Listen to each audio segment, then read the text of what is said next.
April 18, 1943 dawned with deceptive calm over the Mediterranean Sea.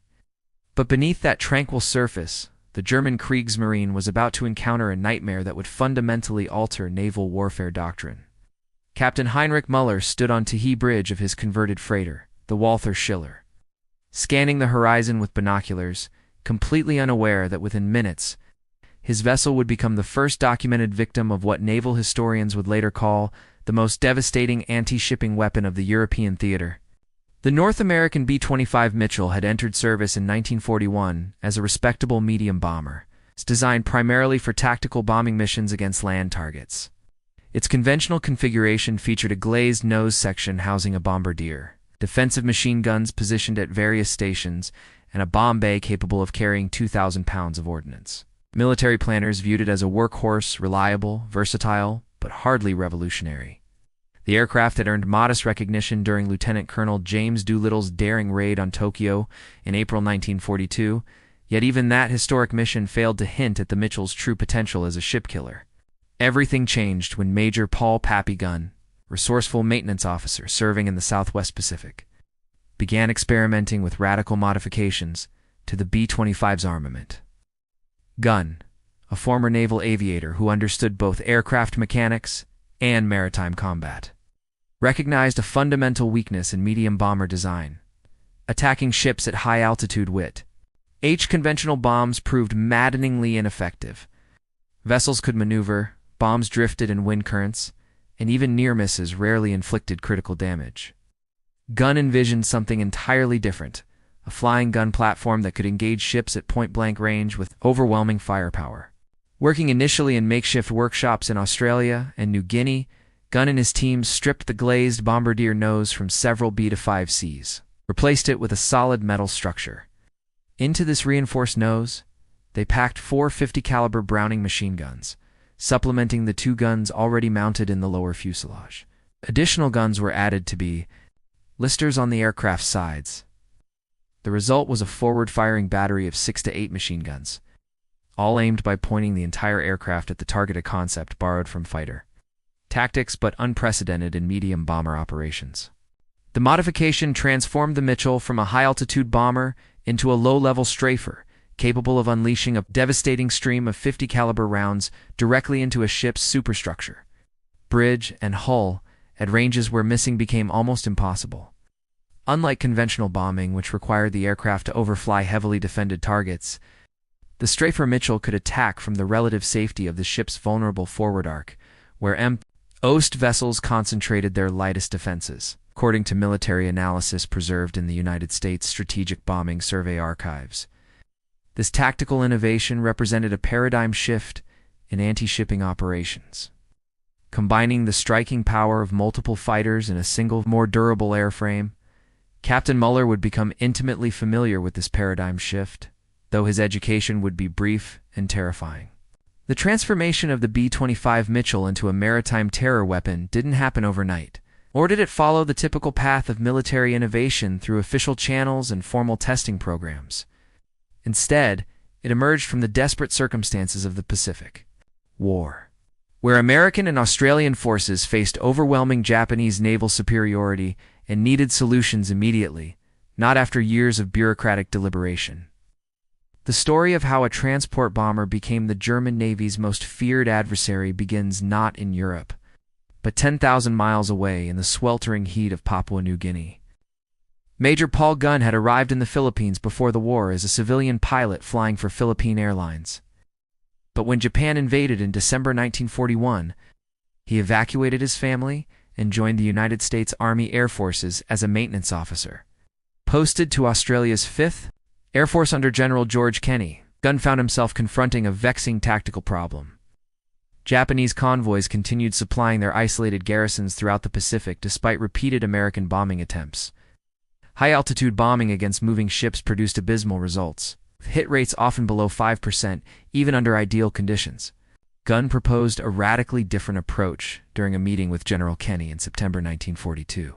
Rather than dropping bombs from altitude, why not fly directly at the ships at masthead height and strafe them with concentrated machine gun fire? The concept wasn't entirely new. Royal Air Force Beaufighters had experimented with similar tactics against German coastal shipping, but Gunn wanted to take it further. He envisioned packing the B-25's nose with so many guns that a single pass would shred a ship's bridge, kill its crew, silence its anti-aircraft weapons, and potentially ignite ammunition or fuel stores. General Kenny, himself an innovative thinker who encouraged unconventional solutions, gave Gunn permission to modify several war-weary B-25's as experimental gunships. Working at the Eagle Farm Depot near Brisbane, Australia, Gunn's teams removed the bombardier's glazed nose section and replaced it with a solid metal cone housing for forward-firing 50-caliber Browning M2 machine guns. 2 additional 50-caliber guns were installed in the lower fuselage, giving the modified Mitchell a forward-firing armament of 6 heavy machine guns, more firepower than most fighter aircraft of the period. The 50-caliber Browning M2, firing armor-piercing and incendiary ammunition at 600 rounds per minute per gun, could penetrate ship hulls, shred wooden decks, detonate ammunition, and kill exposed crew members with devastating efficiency. Context from Declassified. 5th Air Force operational reports indicates that 6 guns firing simultaneously could deliver approximately 60 rounds per second onto a target, with each projectile carrying sufficient energy to penetrate steel plate up to 1 inch thick at close range. Initial testing in late 1942 exceeded all expectations.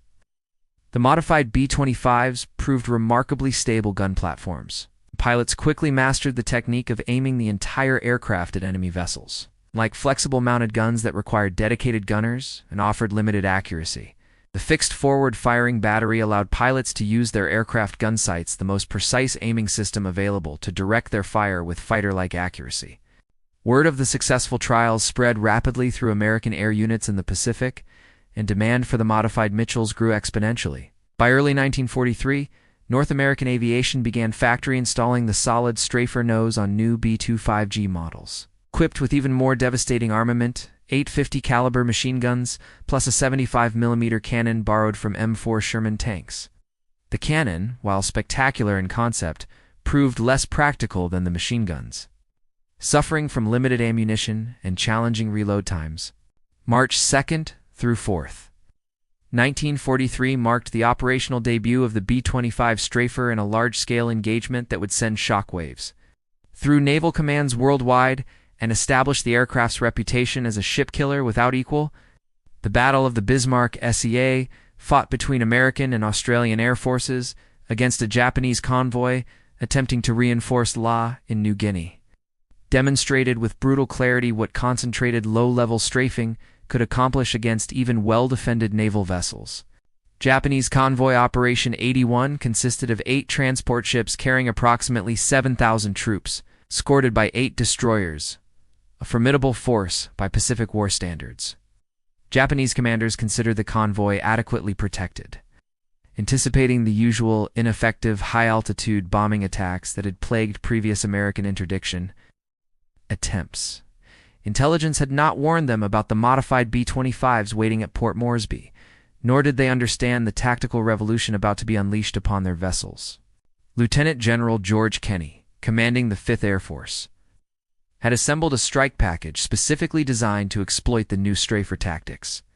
His plan called for conventional B-17 flying fortresses to attack first from medium altitude, forcing the Japanese ships to maneuver and disrupting their anti-aircraft formations. While the convoy concentrated on the high-altitude threat, B-25 strafers would sweep in at masthead, heights sometimes as low as 50 feet above the waves, and savage the ships with concentrated machine gun fire before they could react. The attack commenced on March 2nd, with B-17s scoring several hits, but the decisive blows came the following day, when 13 B-25 strafers, escorted by fighters, roared across the Bismarck Sea toward the dispersed convoy. Captain Edward Eddie Larner led the first section of 4 Mitchells. Their 8-gun noses aimed at the transport ship Kyokusei Maru. At 250 yards point-blank range by aerial combat standards, Larner's pilots opened fire simultaneously, unleashing a storm of 50-caliber projectiles that swept across the vessel's bridge and superstructure like a scythe. Eyewitness accounts from surviving Japanese sailors described the strafer attacks as utterly terrifying. Unlike conventional bombing, which at least offered the psychological comfort of distance and randomness. The B-25s came directly at their targets with mathematical precision, their wings literally cutting through mast rigging as they passed overhead. The machine gun fire was so concentrated that it sounded like continuous thunder rather than individual shots. Bridge windows shattered, steel plates buckled, wooden decking splintered, and anyone caught in the open died instantly. Anti-aircraft gunners who attempted to track the approaching bombers found themselves silenced. Before they could fire more than a few rounds, the Kyokusei Maru, its bridge demolished and crew decimated, lost steering control and began circling helplessly. As it struggled, additional B-25s attacked, their gunfire igniting fuel and ammunition stores. Within 15 minutes of the first attack, the ship was ablaze from bow to stern. Similar scenes played out across the convoy as Strafer Mitchells systematically engaged each vessel, making multiple passes until targets were burning or sinking. According to military records preserved at the United States Army Center of Military History, the B-25 strafers sank or heavily damaged 12 of the 16 ships in the convoy, including all 8 transports. Critically, the strafing killed hundreds of Japanese soldiers crowded on deck or in vulnerable troop compartments, turning the transports into floating slaughterhouses even before the ships sank. The entire engagement cost American forces only for aircraft-on-exchange ratio unprecedented in anti-shipping operations. News of the Bismarck Sea victory reached Allied commands worldwide within days, and military planners immediately recognized its implications for European operations. By late spring of 1943, the terror that had swept through Japanese naval circles in the Pacific began manifesting in European waters, where German and Italian vessels suddenly faced an enemy they were doctrinally unprepared to counter. The Mediterranean theater, with its confined waters and critical supply routes connecting Axis forces in North Africa and Italy, provided ideal hunting grounds for the newly arrived B-25 Strafer squadrons transferring from American air bases, the 12th Air Force. Operating from bases in North Africa following the successful Allied invasion, received its first complement of modified B-25G Strafers in April 1943. Squadron commanders, many of whom had studied detailed reports from the Bismarck Sea engagement, immediately recognized the Mediterranean's strategic characteristics: narrow sea lanes, predictable convoy routes, and relatively short distances to targets made it even more favorable territory for anti-shipping strikes than the vast Pacific. German naval intelligence initially dismissed reports of the B-25's enhanced armament as exaggerated propaganda. Kapitan zur See Werner Hartmann, serving as operations officer for German naval forces in Italy, later recalled in his memoirs that briefing papers described the Mitchell as merely another medium bomber, presenting no exceptional threat to properly defended vessels. This assessment would prove catastrophically wrong within weeks. The first German vessel to experience the B-25 Strafer's fury was the supply ship Burgund. Caught off the Tunisian coast on April 26, 1943, the Burgund, a converted merchant vessel carrying ammunition, fuel, and supplies for German forces retreating toward Tunisia, had survived numerous conventional bombing attacks during previous voyages. Its captain, corvette-incapping Friedrich Weber, felt reasonably confident in his ship's defensive capabilities, which included 4 20mm anti-aircraft guns and several machine gun positions. Weber's confidence evaporated when 4 B-25s from the 38th Bomb Squadron appeared suddenly over the horizon, flying so low their propeller wash kicked up spray from the Mediterranean surface. Weber's gunners opened fire immediately, but the approaching bombers seemed to ignore the incoming tracer rounds. Then at approximately 300 yards range, the B-25s opened fire with their 8-gun noses, and Weber's world transformed into chaos. The concentrated machine gun fire struck with stunning violence. The Burgund's bridge exploded in a shower of shattered glass and torn metal as 50 caliber rounds punched through steel plating, designed to stop small arms fire, not armor-piercing aircraft ammunition. Weber, standing on the bridge wing, survived only because he threw himself to the deck as rounds screamed past his position. 3 of his officers died instantly, torn apart by the devastating fire. Within 30 seconds of the initial attack, the Burgund had lost steering control. Most of its anti-aircraft guns were silenced, and fires had erupted in multiple locations. The B-25 circled back for additional passes, methodically destroying anything still intact. Historical documentation from the German Federal Military Archives indicates that the ship remained afloat for nearly 2 hours after the attack, giving Weber time to organize evacuation before the Bergen finally slipped beneath the waves, taking with it thousands of tons of irreplaceable supplies. Weber's after-action report, filed upon his return to German headquarters, described the attack in terms that clearly conveyed his shock at the weapon's effectiveness. He wrote that the American bomber's forward armament exceeded anything we anticipated, delivering firepower comparable to an entire infantry platoon concentrated on a single point. Our defensive weapons proved utterly inadequate. The sinking of the Bergen marked merely the opening salvo in what would become a sustained campaign of terror against Axis. Maritime traffic throughout the Mediterranean, and increasingly along Europe's Atlantic and North Sea coasts. German naval commanders, initially stunned by the sudden appearance of this devastating weapon system, scrambled to develop countermeasures and defensive tactics against an enemy that violated every established principle of anti-shipping warfare. Traditional naval doctrine held that aircraft attacking ships from low altitude made themselves vulnerable to concentrated anti-aircraft fire, particularly the rapid-fire light guns mounted on most vessels by 1943. German ships typically carried multiple 20mm and 37mm cannons specifically designed to create an impenetrable curtain of fire against approaching aircraft. Theory suggested that any plane attempting to strafe at point-blank range would be destroyed before inflicting serious damage. The B-25 strafers shattered these comfortable assumptions.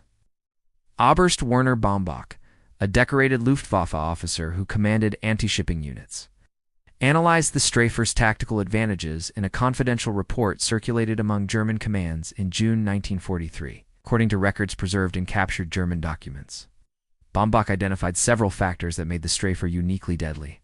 First, its approach from the bow sector, where most ships concentrated their lightest defenses. Second, its ability to suppress defensive fire during the critical final seconds before passing overhead. And third, its armored cockpit and engines, which allowed it to absorb battle damage that would cripple less robust aircraft. Most critically, Baumbach noted that the B-25's 8-gun nose could direct more firepower against a target during a single pass than multiple conventional fighters. Its twin-engine design and sturdy construction provided survivability far exceeding single-engine attackers. German anti-aircraft gunners found themselves in an impossible situation. By the time a strafer Mitchell came within effective range of light guns, it was already firing, and its concentrated barrage typically killed or scattered the gun crews within seconds. German naval forces attempted various countermeasures throughout summer 1943. Some vessels increased their forward anti-aircraft armament, mounting additional guns on forecastles and bow structures. Others experimented with smoke generators designed to obscure the ship's silhouette during attacks. Convoy formations were adjusted to provide overlapping fields of fire, and fighter escort requests increased dramatically. None of these measures proved particularly effective. The smoking tactic failed because B-25 pilots simply flew through the smoke at extremely low altitude, using radar altimeters to maintain safe clearance above the water, emerging at point-blank range where missing became virtually impossible. Increased anti-aircraft guns helped marginally, but crew casualties from strafing often put these weapons out of action before they could inflict decisive damage on attackers. Fighter escorts offered the best defense, but Allied air superiority meant German and Italian fighters rarely appeared in sufficient numbers to protect convoys effectively. Statistical analysis of attacks during this period reveals the strafers' devastating effectiveness, according to United States Army Air Force's records.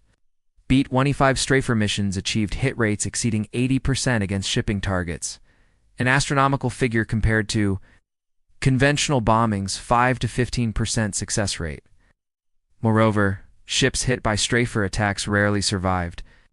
The combination of structural damage, casualties among crew and passengers, and fires ignited by incendiary ammunition typically resulted in sinking or total constructive loss.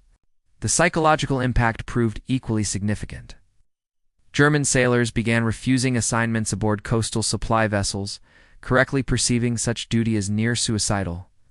As summer 1943 faded into autumn, B-25 strafers' reign of terror expanded northward from the Mediterranean into far more hostile waters the North Sea and approaches to occupied Norway, where German naval traffic maintained supply lines to isolated garrisons and transported critical resources from Scandinavian ports.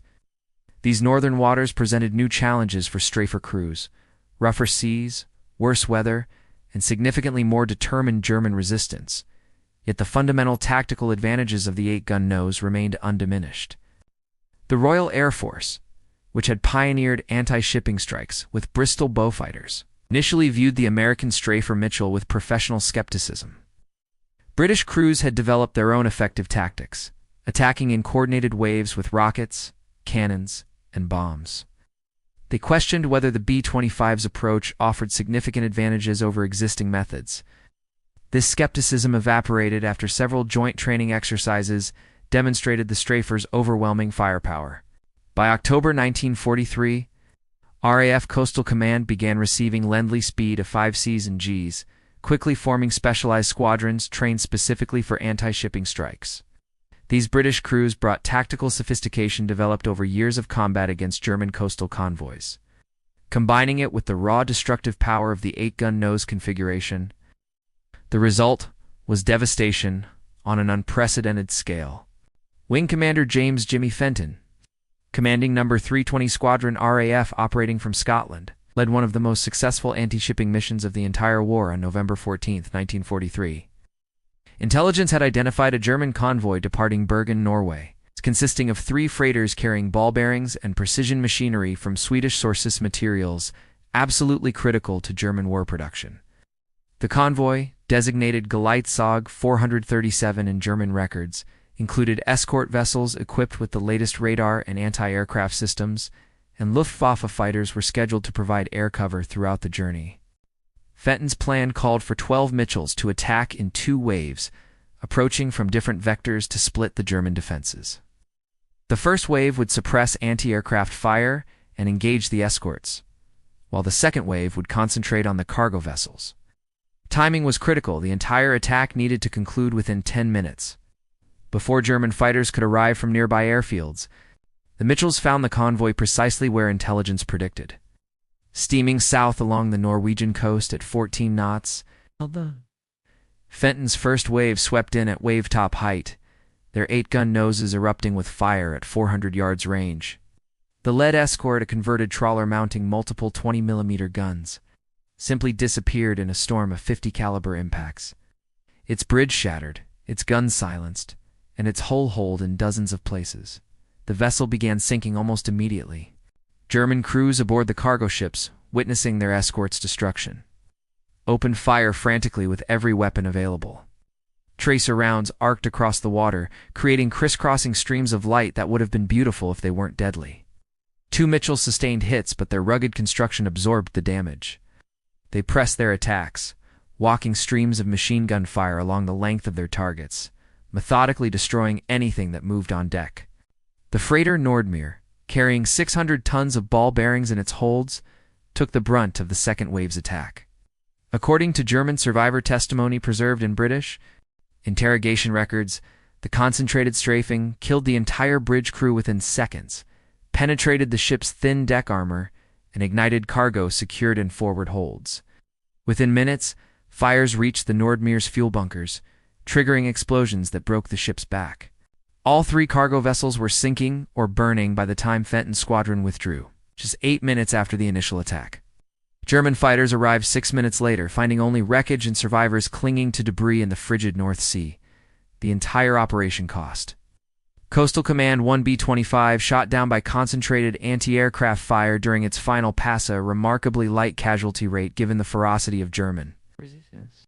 The success of B-25 strafer operations throughout late 1943 and into 1944 drove continuous tactical and technical innovation as both attackers and defenders adapted to evolving combat realities.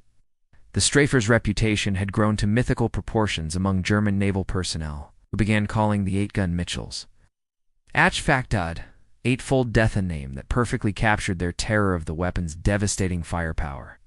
North American aviation, recognizing the strafer's success, incorporated lessons from combat operations into production models.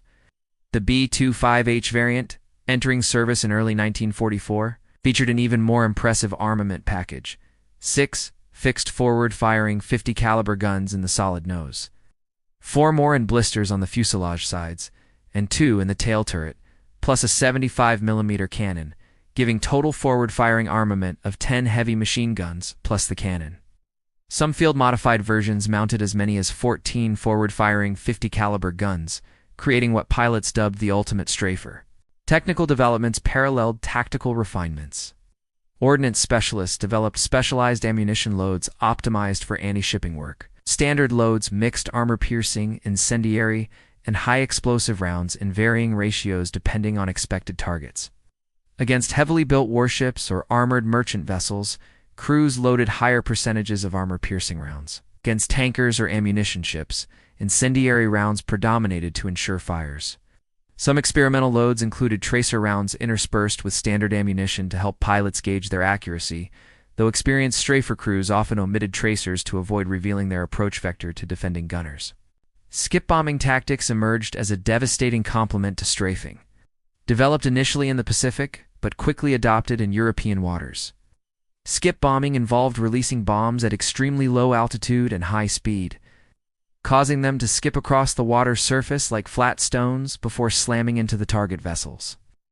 Side below the waterline, precisely where ship armor was typically thinnest. Combined with suppressive strafing that killed anti-aircraft crews and destroyed topside equipment, skip bombing proved exceptionally deadly against all vessel types. Major Ellis Woodward, commanding the 310th Bomb Group in Italy, perfected coordinated strafer bomber tactics during operations against German coastal traffic in the Adriatic Sea.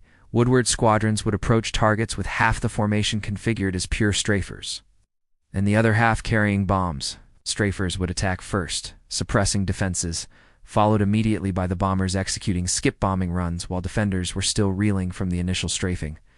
This combination proved so effective that German vessels began refusing to sail without overwhelming fighter escort which, by mid-1944, German forces could rarely provide. The psychological dimensions of strafer warfare extended beyond immediate combat. German naval crews developed what modern psychologists would recognize as acute anticipatory anxiety regarding strafer attacks.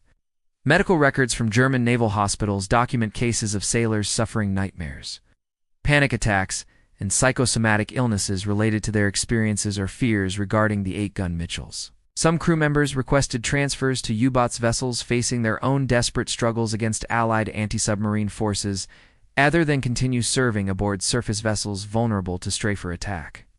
German propaganda attempted to counter the strafer psychological impact by portraying the attacks as war crimes, arguing that the concentrated machine gun fire against merchant vessels violated international law. These claims found little sympathy among Allied publics who viewed such protests as hypocritical given German unrestricted submarine warfare and indiscriminate bombing campaigns. The final year of the war in Europe witnessed the B-25 strafer achieving its fullest potential as a maritime interdiction weapon, simultaneously demonstrating the tactical ceiling beyond which even 8 guns and excellent pilots could not prevail against determined, well-coordinated defenses. The period from summer 1944 through May 1945 represented both the strafer's greatest triumphs and the gradual recognition that changing circumstances would ultimately limit its dominance. German coastal traffic had dwindled dramatically by mid-1944, not only because of strafer attacks, but also due to Allied advances that severed maritime supply routes and captured critical ports. The remaining German vessels operated under increasingly desperate circumstances, often attempting supply runs at night, or in weather to foul for air operations. When strafers did encounter targets, the results remained devastating, but the targets themselves grew scarcer. Statistical analyses compiled by United States Strategic Bombing Survey teams after the war quantified the strafer's overall impact with remarkable precision. Between April 1943 and May 1945, B-25 strafers operating in European and Mediterranean theaters sank or severely damaged more than 400. German and Italian vessels totaling approximately 800,000 tons of shipping. These figures excluded smaller craft like patrol boats and fishing vessels, focusing only on militarily significant targets. The casualty rates aboard attacked vessels approached 70%, a grim testament to the 8-gun nose's lethality against exposed personnel. Beyond direct sinkings, The Strafer forced massive resource diversions that weakened German defensive capabilities elsewhere. Thousands of anti-aircraft guns that might have protected German cities or ground forces instead guarded ports and convoy routes.